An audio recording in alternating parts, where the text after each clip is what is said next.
جنگوں میں ہلکی پھلکی شکست بھی ہوئی، احد میں وقتی طور پہ ہو گئی، حنین میں پاؤں اکھڑ گئے صحابہ کے، اس میں بھی نمونہ ہے۔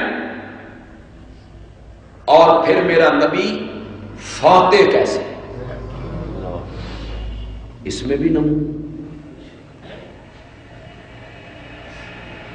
سلو کس طرح کر رہے ہیں، اس میں بھی نمونہ ہے۔ سلو حدیبیہ، کھاتے کس طرح ہیں، پیتے کس طرح ہیں، سواری پہ سوار کس طرح ہوتے ہیں، سواری سے اترتے کیسے ہیں، مسجد میں داخل کیسے ہوتے ہیں، کون سا پاؤں رکھتے ہیں، نکلتے کیسے، نکلنے کے بعد پہلا پاؤں کون سا باہر رکھتے ہیں، پھر کس جوتی میں پہلا پاؤں ڈالتے ہیں،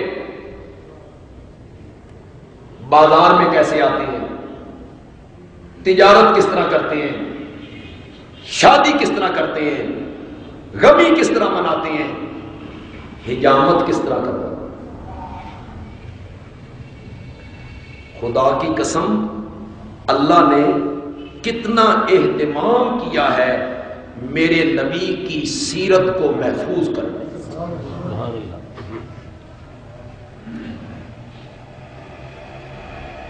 کوئی صحابہ کہتے ہیں نبی پاک کے بال کان کی اس جون تک تھے، اس طرح، کچھ کہتے ہیں آدھی گردن تک تھے۔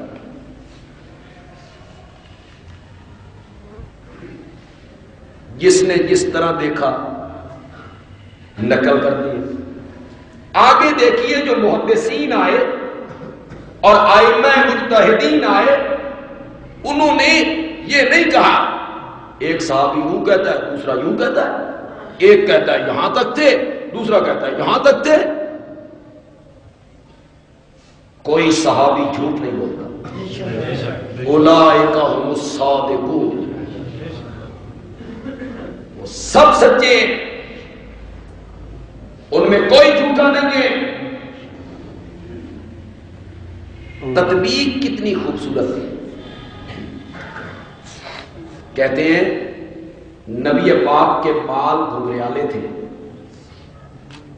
جس صحابی نے یہاں تک دیکھا اس موقع پہ دیکھا جب بال پیچھے سے لپٹ گئے تھے، گھنگریالے جو تھے تو لپٹ کے یہاں آ گئے، اور جس نے یہاں تک دیکھا اس نے اس وقت دیکھا جب نبی پاک کنگھی فرما رہے تھے اور بال لمبے ہو۔ یا جس نے یہاں تک دیکھا یہ اس وقت دیکھا جب نبی پاک حجامت کروا چکے تھے، اور جس نے یہاں تک دیکھا اس نے اس وقت دیکھا جب حجامت کروائے کافی دیر۔ بال کہاں تک رکھے؟ سیرت و حدیث کی کتابوں میں یہ بھی محفوظ ہے۔ مسکراتے کیسے تھے، باتیں کس طرح کرتے تھے، چلتے کس طرح تھے، ایک ایک لحظہ اور ایک ایک لمحہ میرے نبی کی سیرت کا صحابہ نے محفوظ کیا، پھر آگے امت تک پہنچایا، جس کے لیے ہر بندے کے لیے اس سیرت میں نمونہ موجود ہے۔ پھر قرآن نے کہا لَقَدْ كَانَ لَكُمْ فِي رَسُولِ اللَّهِ أُسْوَةٌ حَسَنَةٌ، اللہ کے رسول کی زندگی میں تم سب کے لیے اسوہ، نمونہ موجود ہے۔ مزدور ہے تو خندق کے مزدور کو دیکھیں، شوہر ہے تو حضرت عائشہ کے شوہر کو دیکھیں، باپ ہے تو زینب و فاطمہ کے باپ کو دیکھیں، سسر ہے تو حضرت علی اور عثمان کے سسر کو دیکھیں، داماد ہے تو ابو بکر و عمر کو دیکھے، نبی پاک کو دیکھے، کس طرح داماد بنے، کیا سلوک کیا اپنے سسر کے ساتھ. اور اگر کوئی فرما روا ہے تو میرے نبی کو بحیثیت حاکم کے دیکھے، اور اگر کوئی منصف اور جج ہے تو میرے نبی کو فیصلہ کرتے ہوئے دیکھے، اور کوئی صلح کرنا چاہتا ہے تو میرے نبی کو صلح حدیبیہ میں دیکھے، اور اگر کوئی فاتح بن گیا ہے تو مکے کے فاتح بن گیا. لَقَدْ كَانَ لَكُمْ فِي رَسُولِ اللَّهِ أُسْوَةٌ حَسَنَةٌ. کس کس شعبے کو ذکر کروں، کس کس حیثیت کو ذکر کروں. صاحب قرآن ہے، یہ میرے نبی کی ایک الگ حیثیت ہے کہ صاحب قرآن ہے. پھر ایک الگ حیثیت ہے کہ میرا نبی صاحب معراج ہے، وہ ایک الگ حیثیت ہے. پھر ایک الگ حیثیت ہے کہ میرا نبی صاحب معجزات ہے. معجزے گننے لگے گننے لگے گننے لگے گننے لگے تو بندہ گن نہ سکے، صاحب معجزات ہے.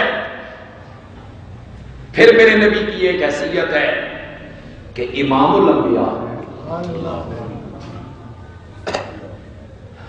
بیت المقدس میں سارے انبیاء کا امام کون بنا تھا؟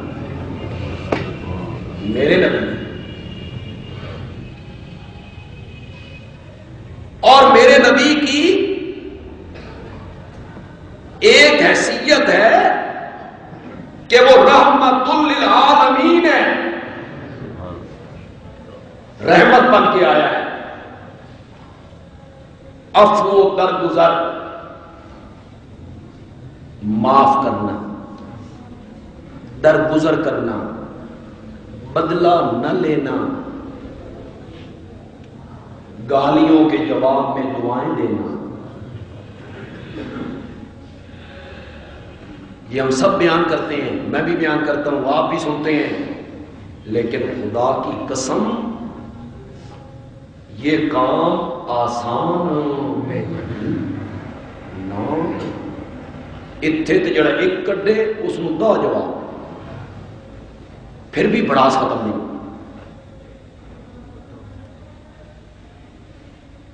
ایک گالی نکالے اس کو 10 گالیاں دو، وہ تمہیں نکالتا ہے تم اس کے باپ کو بھی نکالو، پھر بڑاس ختم نہیں ہوتی.